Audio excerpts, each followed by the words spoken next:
The print में आपका स्वागत है। हमारे पड़ोस में चल रहे राजनीतिक और आर्थिक संकट का पाकिस्तान और श्रीलंका में भारत पर किस तरह का असर पड़ेगा और क्या आईपीएल हर गुजरते साल के साथ कम दिलचस्प होते जा रहा है। पिछले हफ्ते आपने क्रिकेट से लेकर राजनीति तक हमें कई सवाल भेजे और आज के एपिसोड में हम ऐसे ही सवालों की चर्चा करेंगे हेडलाइंस के पीछे शेखर के साथ। मैं अपूर्वा मंधानी और मेरे साथ है हमारे editor in chief Shekhar Gupta. स्वागत है आपका शेखर। धन्यवाद आपका अपूर्वा। और लगता है कि अभी लोगों की डिमांड आ रही है कि हमें ये सिर्फ हफ्ते में एक बार नहीं करना चाहिए, तो कोशिश करेंगे कि कभी कभी कम से कम और जितना कर सके एक हम हफ्ते के बीच में भी करें आगे चलते हुए। तो आप हमारे ट्विटर और हमारे यूट्यूब पर जरूर ध्यान दें, हम वहां पे अपील्स डालते हैं सवालों के लिए। और फेसबुक पर, हाँ जी, फेसबुक पर भी। और आप हमें अपने सवाल भी जरूर भेजें जैसे कि आपने इस बार हमें भेजे हैं। शेखर, सबसे पहला जो सवाल है वो मयंक अस्थाना का आ रहा है, जो कि हमारे मेंबर हैं। इस बार हमें कई मेंबर्स से सवाल आए हैं। वो ये जानना चाहते हैं कि हमारे पड़ोस में चल रहे राजनीतिक और आर्थिक संकट पर आपके क्या विचार हैं और भारत पर इसका क्या प्रभाव पड़ेगा। देखिए, पहली बात तो ये है कि इससे ये बात साफ हो गई है, अगर किसी देश की सरकार गैर जिम्मेदाराना तरीके से काम करेगी तो उसको उसकी अर्थव्यवस्था से सजा मिलेगी। उसको वोटर से एकदम सजा मिले ना मिले, लेकिन बाद में मिलेगी, जिसको अभी आप श्रीलंका में देख रहे हैं और पाकिस्तान में भी देख रहे हैं। अब श्रीलंका में मुद्रास्फीति बहुत बढ़ गई है और ख़ास करके जो खाने का सामान है उसकी कीमतें बहुत बढ़ गई हैं। और वहाँ पे एक डिक्टेटोरियल सरकार थी, हालांकि वो चुन के आए लेकिन डिक्टेटोरियल थी, किसी की बात सुनी नहीं, जो मन में आया किया। तो सुबह खड़े हुए तो आप बोले कि आज ये दिन नहीं है रात है, तो सब आसपास आपके बोलेंगे ना रात है। वो क्या एक कविता भी है, राजा बोला रात है, रानी बोली रात है, मंत्री बोला रात है, सेनापति बोला रात है, ये सुबह सुबह की बात है ना, कुछ ऐसे ही हो गया वहाँ पे। तो सबने कहा कि हाँ, जो हमारा रूलर कह रहा है वो ठीक है। उस चक्कर में फिर वो जैसे पाप बढ़ते जाते हैं तो घड़ा भर जाता है तो बाहर निकलता है। पाकिस्तान में भी ऐसे हुआ। पाकिस्तान में दो बातें हुई, एक इमरान खान का अपनी तरह का पॉपुलिज्म हुआ जी। और दूसरा उनकी जो डबल बेवकूफ़ी थी वो ये थी कि पाकिस्तान में जो भी शासन में आए उसको ये अब तक पता होना चाहिए कि पाकिस्तान के जो डिक्टेटर होते हैं वो दो में से एक तरह से जाते हैं। वो भारत के साथ लड़ाई हार के या लड़ाई की बात करके हार के या मारे जाते हैं या अपदस्थ किए जाते हैं और विदेश भेज दिए जाते हैं, देश निकाला, या उनके साथ तीनों काम हो जाते हैं, जैसे कि आप समझिए कि बेनज़ीर भुट्टो के साथ हुए कि उनको देश से भी निकाला गया, जेल भी भेजा गया, अपदस्थ भी किया गया और फिर जान से भी मार दिया गया। तो इमरान खान को आके भारत के साथ संबंध बेहतर रखने चाहिए थे और कुछ कोशिश करनी चाहिए थी। वो उनका ये कहना कि मैंने तो कोशिश की थी, कोई माना नहीं, लेकिन कोई मानेगा, आपको यथार्थवादी होना चाहिए। वो यथार्थवादी नहीं थे और उनको पता होना चाहिए था कि अभी ऐसी औकात नहीं है पाकिस्तान की अर्थव्यवस्था की कि वो इतना बड़ा पंगा भारत के साथ ले और इतनी बड़ी लड़ाई अफगानिस्तान में दोबारा शुरू करा दे और उसके बाद इतनी बड़ी जीत डिक्लेयर कर दे कि जी हमने अमेरिकनों को हरा दिया और अफगानिस्तान के लोगों को आज़ादी मिल गई है। क्योंकि उसके बाद आपके पास तो अपने लिए आटा नहीं है, अफगानिस्तान में भूखे लोग मर रहे हैं, उनके लिए आटा कहाँ से देंगे। तो ये सब बातें फिर उनके तो डिक्टेटोरियल कोई नंबर भी नहीं थे, उनको तो सिलेक्टेड थे, उनका बहुमत नहीं आया था, आर्मी ने ठोक पीट के बनाया था उनको। और उसके बीच में ये सोचना कि जब मैं तो इतनी बड़ी चीज़ हूँ, अब ये गेम क्रिकेट का नहीं है जी। उन्होंने जब वर्ल्ड कप जीता था 1992 था, मुझे पता नहीं कि आप उस समय पैदा हुए भी थे कि नहीं, आप उस समय पैदा हुए होंगे तो कम से कम 30 साल के अभी होंगे। लेकिन भारत और पाकिस्तान की जो जनता है वो भारत से भी ज़्यादा नौजवान है, 23-24 साल उनकी एवरेज एज है। तो इसका मतलब जो औसत पाकिस्तानी वो तो पैदा ही नहीं हुआ था जब इमरान खान इतने बड़े क्रिकेट स्टार थे। तो वही सोचना कि मैं,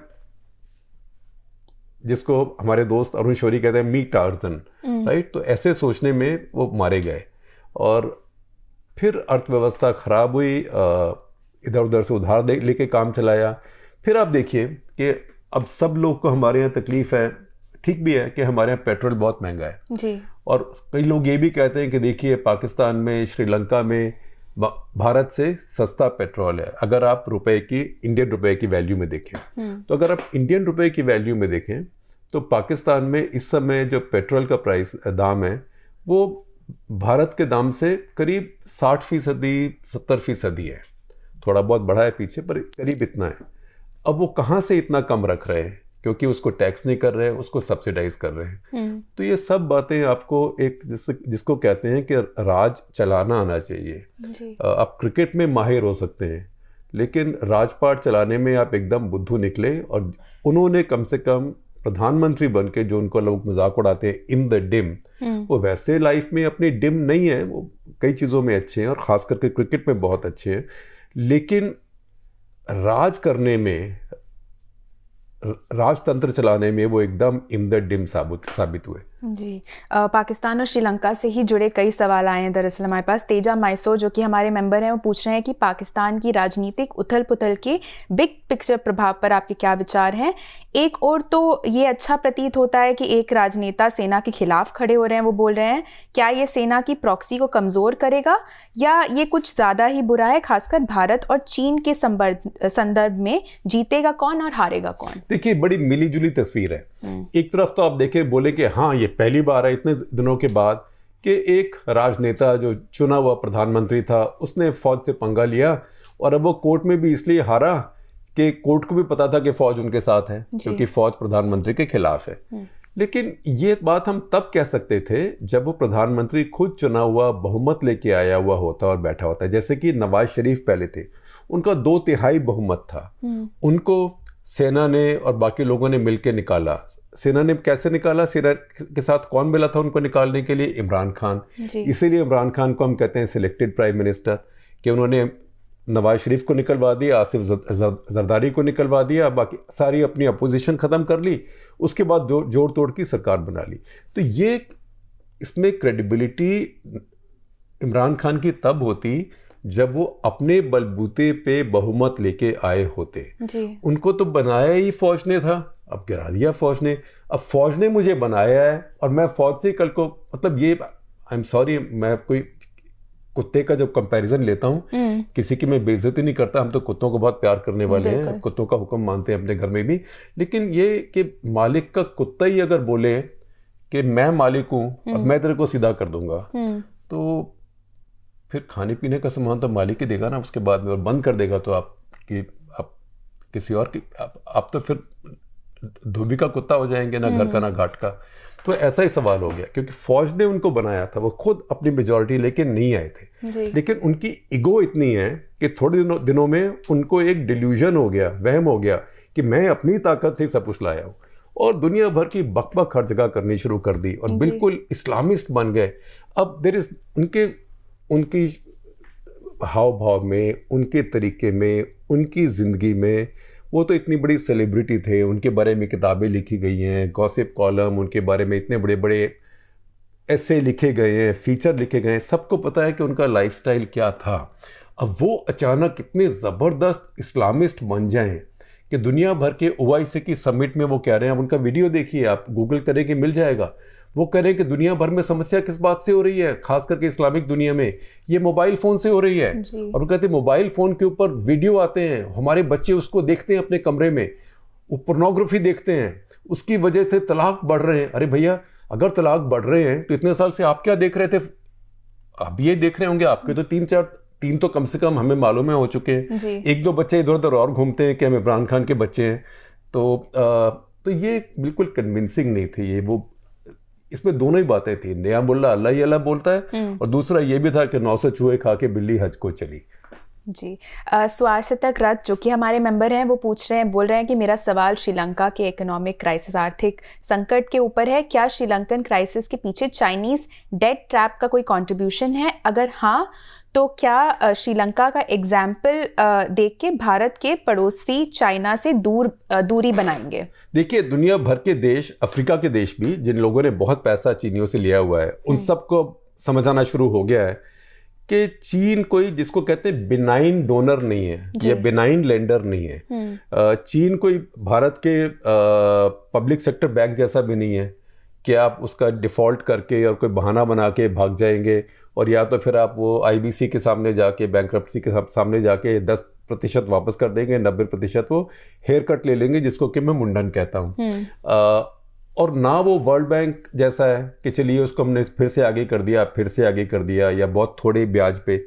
चीन जो इन देशों को पैसा देता है, जो उधार देता है, वो ऊंचे ब्याज पे देता है जी। आमतौर पे जब राष्ट्रों को, सॉवरेन कंट्रीज इन्हें कहते हैं, प्रभुसत्ता संपन्न देशों को जब लोन मिलता है वो 1.5%, 2%, 2.25%, जैसी भी दुनिया में स्थिति हो, इतने ब्याज पर मिलता है।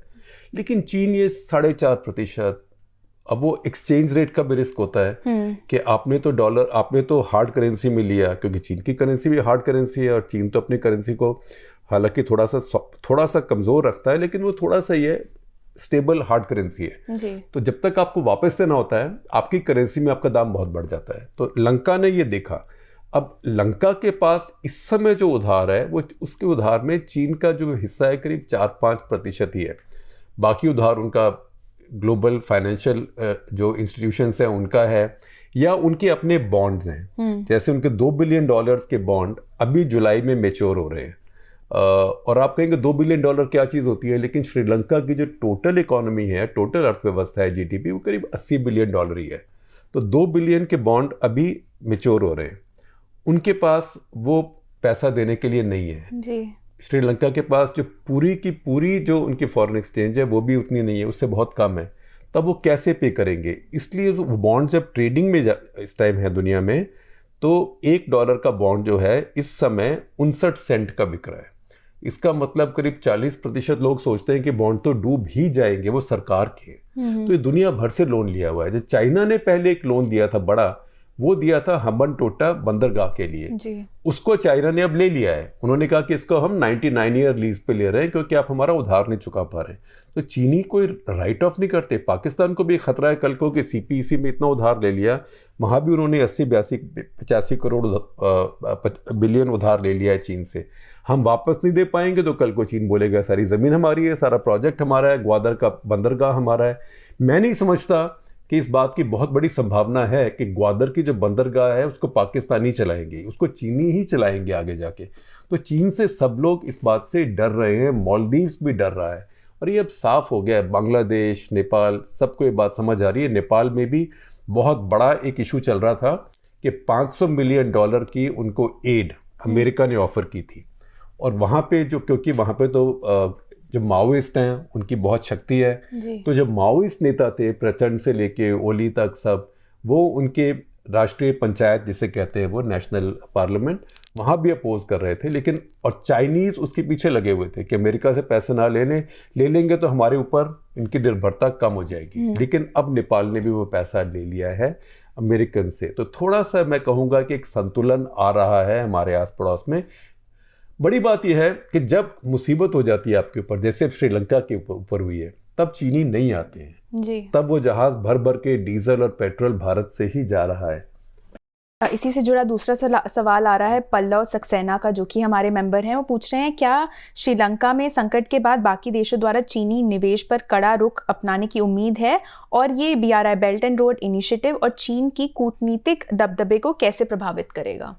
देखिए, जब आप किसी देश के साथ उनके एलाई बन जाते हैं, साथी बन जाते हैं, जैसे चीन बन जाता है BRI में, BRI वो बोलते हैं पार्टनरशिप है, लेकिन पार्टनरशिप में जो आप रैप करते हैं, पार्टनरशिप तो जैसे आप किसी को गिफ्ट देते हैं, उपहार देते हैं, तो बाहर एक वो बड़ा खूबसूरत कागज रैप करते हैं, उसके ऊपर रिबन बांधते हैं। तो रिलेशनशिप तो रैपिंग है। रैपिंग के अंदर जो गिफ्ट है वो उधार है, और वो उधार ऊंचे दाम पर है। अभी देखिए चीन का एक और समस्या हो रही है, अब हम थोड़ा सिलेबस से बाहर जा रहे हैं। कॉन्गो एक देश है अफ्रीका में।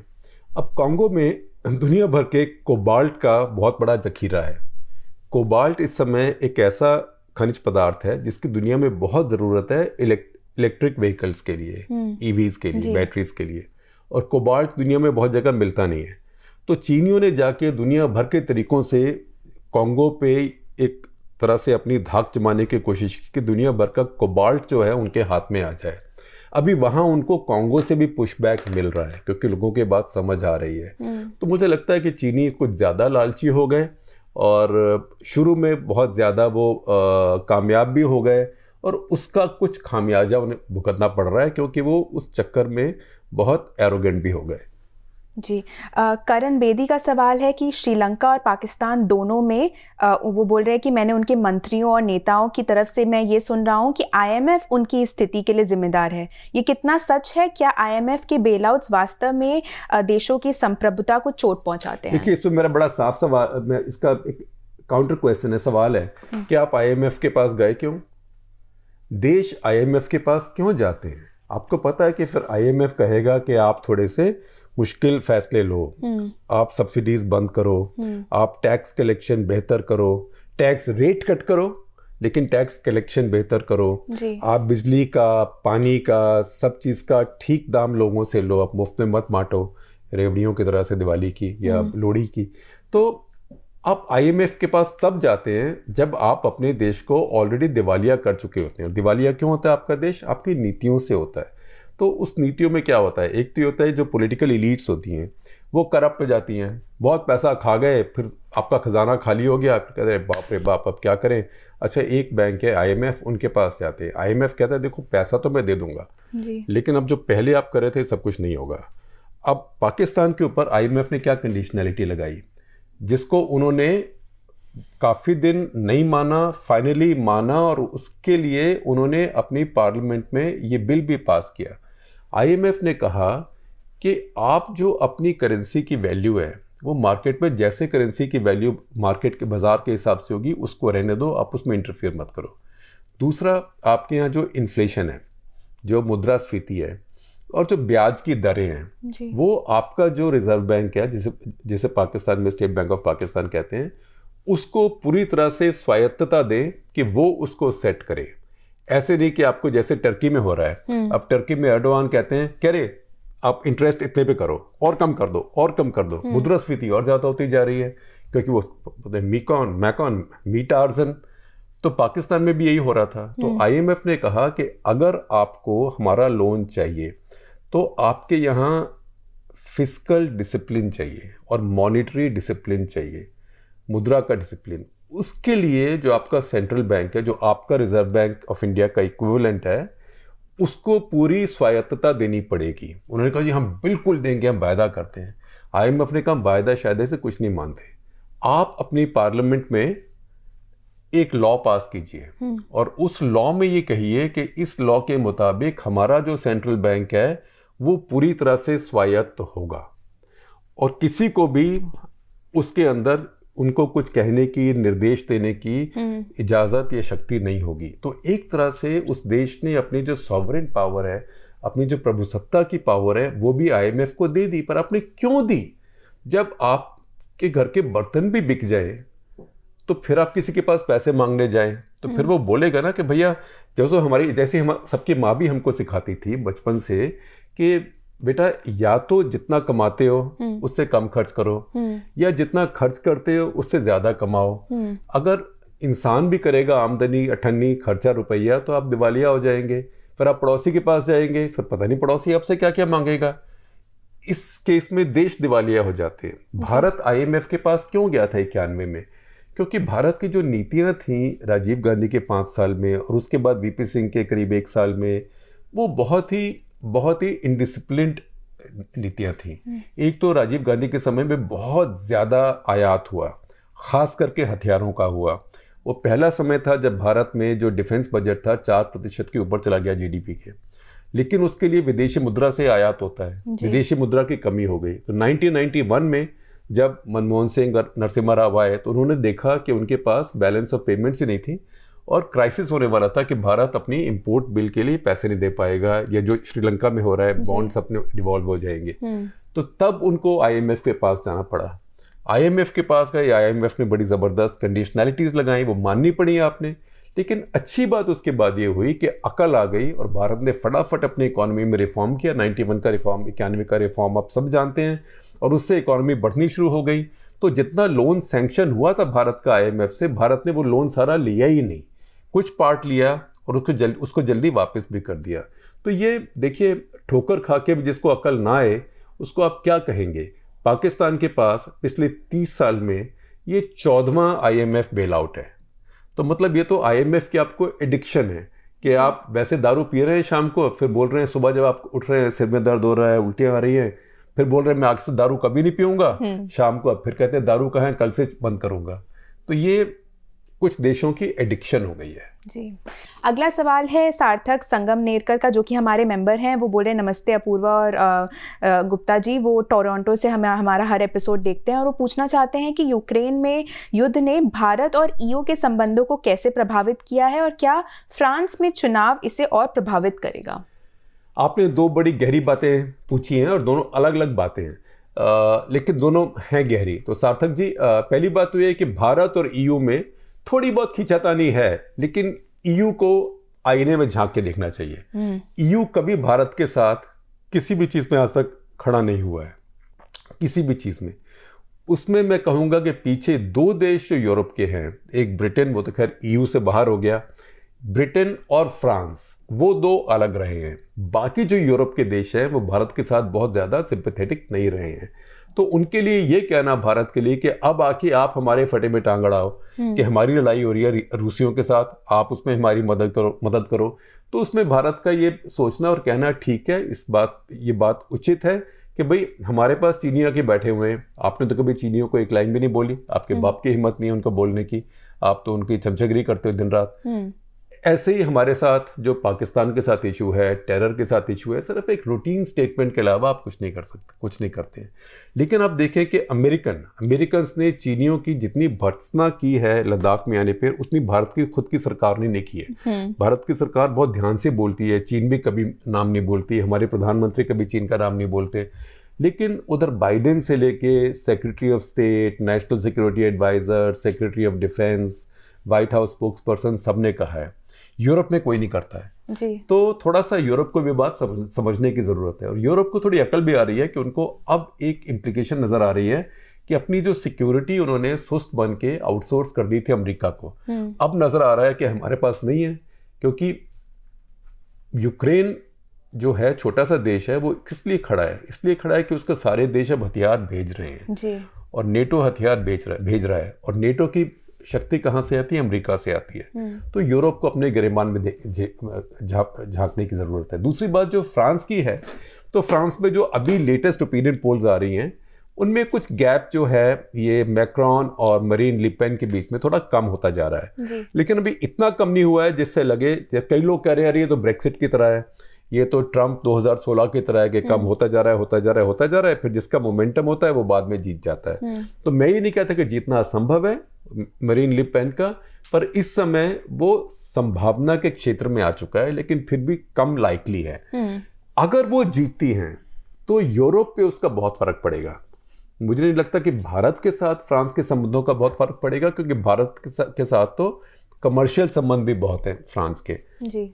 लेकिन यूरोप में फर्क पड़ेगा, क्योंकि जो मरीन ले पेन है, जो उनकी राजनीति है, वो बहुत पुतिन समर्थक हैं। तो पुतिन के लिए ये बहुत ज़रूरी है कि कोई तरीके से फ्रांस में मरीन ले पेन जीत जाएं। और उस फ्रांस के इलेक्शन की अगर आप रिपोर्ट्स पढ़िए, आप तो कनाडा में रहते हैं, आपके अंदर कुछ फ्रेंच प्रेस भी है, आपके अंदर कुछ फ्रेंच स्पीकिंग पॉपुलेशन भी है क्यूबेक वगैरह में, तो अगर उनकी प्रेस पढ़िए तो वो आपको बताएंगे कि जो मैक्रॉन का कैंपेन है अभी, वो यूक्रेन के ऊपर है कि देखिए रूसी वहाँ पे कितनी ज्यादती कर रहे हैं जी। और लिपेन जो कि हमेशा प्रो पुतिन थी, वो इस समय थोड़ा चुप है उसके ऊपर। तो अगर वो जीत गई तो पुतिन ये भी समझेंगे कि फ्रांस ने इस बात को रिजेक्ट कर दिया कि मेरे हमले से यूक्रेन में यूरोप के लोगों में बहुत नाराजगी है। और फ्रांस मैं कहूँगा कि सबसे मजबूत और सबसे सुदृढ़ और सबसे इम्पॉर्टेंट यूरोपियन देशों में से है। बिल्कुल। अगला सवाल आ रहा है निहाल पाठक से, जो पूछ रहे हैं कि एलॉन मस्क के ट्विटर के सबसे बड़े शेयर होल्डर बनने पर आपके क्या विचार हैं? क्या आपको लगता है कि ट्विटर और फेसबुक जैसी सोशल नेटवर्किंग साइट्स हमारे समाज में एकता लाने में विफल रही हैं? अगर हाँ, तो इसका क्या कारण है? उसमें सुधार कैसे लाया जा सकता है? देखिए, पहली बात तो ये है कि ट्विटर, फेसबुक और इंस्टाग्राम की जिम्मेवारी नहीं है कि हमारे समाज में एकता लाएं जी। वो क्या करती हैं? वो हमारी समाज की बीमारी बाहर निकाल के दिखाती हैं। क्योंकि हमारे दिमाग में जो भूसा भरा हुआ है, जो हमारी एक दूसरे के खिलाफ जो हमारी घृणा भरी हुई है, या हम जाती तौर पे भी किसी को पसंद नहीं करते हैं, जैसे हमारे पत्रकार हैं, एक दूसरे के साथ राइवलरी होती है, तो वो सब जो भड़ास से निकल के हम बाहर आ जाती है। तो एक तरह से मैं कहूँगा इससे हिपोक्रेसी कम हुई है। तो ये ट्विटर और इसका कोई फंक्शन नहीं है कि हमारी एकता कराए। वो आप गीता पढ़िए, कुरान पढ़िए, बाइबल पढ़िए, अगर वो करा सकती है, अगर वो नहीं करा सकी तो ट्विटर कैसे कराएगा। दूसरी बात यह है कि बहुत लोग ट्विटर वगैरह में बहुत ज़्यादा लीन हो जाते हैं, ख़ास करके वो लोग जो पब्लिक डिबेट में, और ये पत्रकारों के लिए बात बहुत लागू होती है। इसीलिए आज न्यूयॉर्क टाइम्स के एडिटर ने, उनकी स्टोरी सारी चल रही है अमेरिकन प्रेस में, उन्होंने कल एक मेमो इशू किया है न्यूयॉर्क टाइम्स के स्टाफ को और कहा है पहली बात तो आपको ज़रूरी नहीं है ट्विटर वगैरह को यूज़ करना, दिल करे तो करो, और करो अगर तो ज़्यादातर अपना काम, अपनी स्टोरी शेयर करने के लिए करो, ये उसमें तू मैं के लिए इस्तेमाल मत करो, और ज़रूरत से ज़्यादा टाइम भी वहाँ पे मत करो, स्पेंड करो। उनका अपने काम में काम लगाओ, ये नहीं कि सारा दिन आप उसको स्क्रॉल कर रहे हैं दुनिया भर की बात, क्योंकि ये उसमें क्या होता है कि एक तो कि आप एक दुनिया, जैसे सारा दिन आप किटी पार्टी में हैं जी, गपशप सुन रहे हैं, आओ भाई पड़ोसी क्या हो रहा है, आओ भाई पड़ोसन क्या हो रहा है, राइट। और दूसरी बात ये कि फिर आपका इको चेम्बर बन जाता है, क्योंकि जो आपको पसंद है आपकी तारीफ कर रहे हैं, फिर आप उन्हीं की सुनना चाहते हैं। जो आपको पसंद नहीं करते वो इसी इंस्ट्रूमेंट को इस्तेमाल करके आपको गाली निकालते हैं, तो आप घबराने शुरू हो जाते हैं। आप घर जाके बोलते हैं टॉक्सिक है, मुझे नींद नहीं आ रही है, आज मुझे किसी ने ऐसे कह दिया। अब आप देखिए कि ट्विटर पर लोग कितनी गाली निकालते हैं, देखना चाहें तो देखिए मुझे कितनी गाली निकालते हैं। तो मैंने शुरू में ही फैसला कर लिया था कि मैं ना कभी किसी को ब्लॉक करूंगा, ना कभी किसी को रिपोर्ट करूंगा, क्योंकि किसी को गुस्सा आ रहा है तो ऐसे ही निकाल ले भड़ास, पर हर आदमी के लिए संभव नहीं है जी। तो किसी प्लेटफॉर्म को ब्लेम करना ठीक नहीं है। मैं एक ही बात में प्लेटफॉर्म को ब्लेम करूंगा, ट्विटर को, कि वो एनोनिमिटी अलाउ करता है, कि उसको ये इंसिस्ट करना चाहिए कि आपको जो करना है अपने नाम में कीजिए। ये नहीं कि आपने नाम की जगह कुछ और लिख दिया और आप उस, क्योंकि फिर आपकी कोई अकाउंटेबिलिटी नहीं रह पाती जी। तो ये एनोनिमिटी मुझे पसंद नहीं है, क्योंकि मैं अंग्रेजी में कहता हूँ anonymity brings out the worst in human beings. क्योंकि आपको पता है जब आप किसी को गाली निकाल रहे हैं, थोड़ी सी आंख की शर्म होती है कि भाई मैं उसको गाली निकाल रहा हूँ, उसको पता है। लेकिन अगर मैं शेखर गुप्ता, आपको मैं नहीं कह रहा, एक सिर्फ उदाहरण दे रहा हूँ कि मान लीजिए कि मुझे आपको गाली निकाल दी हो, तो अपने नाम से निकालूंगा तो मुझे लगेगा अरे यार दुश्मन हो जाएगा, कोई बात हो जाएगी। या मैं बोलूँ मेरा नाम राम भरोसे है, हाँ, तो आप राम भरोसे को ढूंढते रहिएगा उसके बाद में। ये बात गलत है। और एलॉन मस्क का जो इनका सवाल था, एलॉन मस्क की बात अगर मुझे समझ आ जाती तो फिर मैं जिंदगी में कुछ और ही बन गया होता। अब वो कुछ अपना करते रहते हैं, उन्होंने 9-10% लिया है, बोर्ड पर बैठेंगे ट्विटर के ऊपर। मुझे लगता है कि कई बार ऐसे होता है कि आपको हवाई जहाज में घूमने का बहुत शौक है, तो आप बोलते हैं फिर मैं एयरलाइन ही खोल लेता हूँ। ये कुछ ऐसे लगता है मुझको। अगला जो हमारे पास सवाल, दरअसल एक सुझाव है, सवाल नहीं है। ब्रिजेश पवार जो कि हमारे मेंबर हैं, वो पूछ रहे हैं, आप बोल रहे हैं आपसे कि आप प्लीज अरुण शौरी सर के साथ एक ओटीसी करिए इंडिया के वर्तमान सामाजिक और राजनीतिक वातावरण पर। हमने अरुण जी के साथ एक रिकॉर्ड किया, जहाँ अपूर्वा और हम बैठे हुए हैं, यहीं बैठ के हमने रिकॉर्ड किया 2 दिन पहले। वो अगले सप्ताह हम दिखाएंगे। उसमें ज्यादा चर्चा है, उनकी नई पुस्तक के बारे में भी है, जिस पुस्तक का नाम है कमिश्नर ऑफ लॉस्ट कॉजेज। आप उसकी जैकेट देखेंगे, आप वो पुस्तक खरीदें भी जरूर। वो उन दिनों की कहानी है जबकि वो इंडियन एक्सप्रेस के 2 बार एडिटर रहे, और हम लोग भी उस बात के लिए बहुत शुक्रगुजार हैं कि पहली बार जब हम बिल्कुल नौजवान रिपोर्टर थे तब वो एडिटर बने। उन्होंने हम जैसों को सीरियसली लिया और हम जैसों को आगे बढ़ाया भी। तो आप इसको ज़रूर देखिएगा, ये अगले हफ्ते आएगा, और ये किताब भी ज़रूर आप अरुण जी की देखिएगा। तो आप ब्रिजेश जी ये ओटीसी के एपिसोड को ज़रूर देखें। अगला जो सवाल है वो आशीष मोहन का है, जो कि हमारे मेंबर हैं। वो आपके विचार पूछ रहे हैं करौली मामले पर। देखिए, करौली पर मैं तो वहाँ गया नहीं हूँ, लेकिन पहली बात तो ये कि बड़ी बदकिस्मती की बात है और बड़ी शर्म की बात है कि ऐसा दंगा हुआ, वो भी 21वीं सदी में 2022 में आके। डूब मरने की बात है ये। किसी का भी कसूर हो, सबका कसूर होता है किसी भी दंगे में। उसमें कुछ रिपोर्ट्स हैं जो बिस्मी तास्किर हमारी रिपोर्टर है, वहाँ पहुंची थी, उन्होंने की थी, वो आप पढ़िए। उनके लिंक्स हम आपके साथ शेयर करेंगे इस वीडियो के साथ। आप उनको पढ़िए और उनसे आपको एक बेटर सेंस होगी कि वहाँ पर क्या हुआ। आखिरी सवाल है आज का, वो आ रहा है फरीद अहमद से, जो कि हमारे मेंबर हैं। शेखर, पिछले एपिसोड में आपको ये अफसोस रह गया था कि हमने क्रिकेट के बारे में बात नहीं की। फरीद का सवाल जो है वो क्रिकेट पर है। वो पूछ रहे हैं कि क्या आईपीएल हर गुजरते साल के साथ कम दिलचस्प होता जा रहा है। वो कह रहे हैं कि टॉस जीतकर पहले फील्डिंग होती है, दूसरे हाफ में ओस, और 150 से 200 प्लस के किसी भी टारगेट को चेस करना ही अब बस रह गया है। देखिए फरीद, आपकी बात ये ठीक है कि एक तरह से नॉवेल्टी एलिमेंट है। जो पहले लोग चला रहे थे आईपीएल को, उनमें थोड़ी सी क्रिएटिविटी ज़्यादा थी। अब आप चाहे कहीं आपको पसंद हो या ना पसंद हो चीयर लीडर्स, लेकिन आपको जो प्रोफेशनल स्पोर्ट है उसका एक स्पेक्टिकल भी बनाना होता है, तमाशा बनाना होता है, वो कुछ हद तक कम है। दूसरा, इस बार 10 टीमें हैं। 10 टीमें हैं तो थोड़ा पेचीदा हो जाता है शुरू शुरू में, कौन कहाँ है, कहाँ पहुँचेगा। इस बार बड़ा आईपीएल है।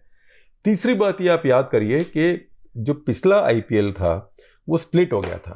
आधा भारत में हुआ, फिर रुक गया क्योंकि हमारे यहाँ डेल्टा वेव आ गई थी। फिर वो दुबई में हुआ, वो बाद में हुआ। तो उस आईपीएल और इस आईपीएल के बीच में गैप कम रहा है, ये कारण भी है। और दूसरा, ये अभी बहुत जल्दी की अर्ली डेज हैं। जैसे आगे बढ़ेगा, थोड़ी सी स्पर्धा उसमें आगे बढ़ेगी। अभी भी मुझे बहुत दिलचस्प लग रहा है। मैं तो रोज शाम को जब घर जाता हूँ तो सेकंड हाफ आईपीएल का देखता हूँ। मैं करीब 9 बजे घर पहुँचता हूँ, तब जो सेकंड इनिंग्स है वो शुरू हो रही होती है। लेकिन अब देखें कि जैसे मौसम बदल रहा है, अभी गर्मी हो रही है, ऐसे ओस भी कम हो रही है और कई टीमें अब चेस करते हुए हार भी रही हैं। मुंबई जैसी टीम भी आप मान लीजिए, तो कई टीमें चेस करते हुए हार भी रही हैं। और मुझे लगता है कि हफ्ते भर में ये पिकअप करेगा। लेकिन ये ज़रूर है 2 बातें। एक तो ये कि जो अभी नई लीडरशिप है आईपीएल की और बीसीसीआई की, वो इसकी वो सेक्स अपील नहीं बिल्ड कर पा रही है, मेंटेन नहीं कर पा रही है, इसको आगे नहीं ले जा पा रही है जो पहले थी। दूसरी बात कि हमारे स्टेडियम फुल नहीं है। शुरू में तो बहुत ही कम थे, अब 50% है। जब स्टेडियम फुल होता है तब जज्बा कुछ और होता है, शोर शराबा कुछ और होता है। पहले तो आप देखिए, जब बिना क्राउड के हो रहा था तब तो कैंड शोर था, रिकॉर्डेड शो है, वो रिकॉर्ड करके पहला दिखाते थे, हंसी भी आती थी उसके ऊपर। लेकिन अभी भी जब पूरे क्राउड आने शुरू हो जाएं, अभी आप यही ऊपर वाले से कहिए कि दोबारा से ये कोई ओमिक्रॉन का भाई बहन बच्चा ना आ जाए। चलिए, इसी बात पे हमारा आज का एपिसोड यहीं खत्म होता है। पाकिस्तान से लेके श्रीलंका और फ्रांस तक और आईपीएल तक हमने इस एपिसोड में कई चीज़ों की चर्चा की। आशा करती हूँ आपको एपिसोड पसंद आया हो। हमसे जुड़ने के लिए बहुत बहुत धन्यवाद। बहुत बहुत धन्यवाद आपका, और आप सब ठीक ठाक हैं।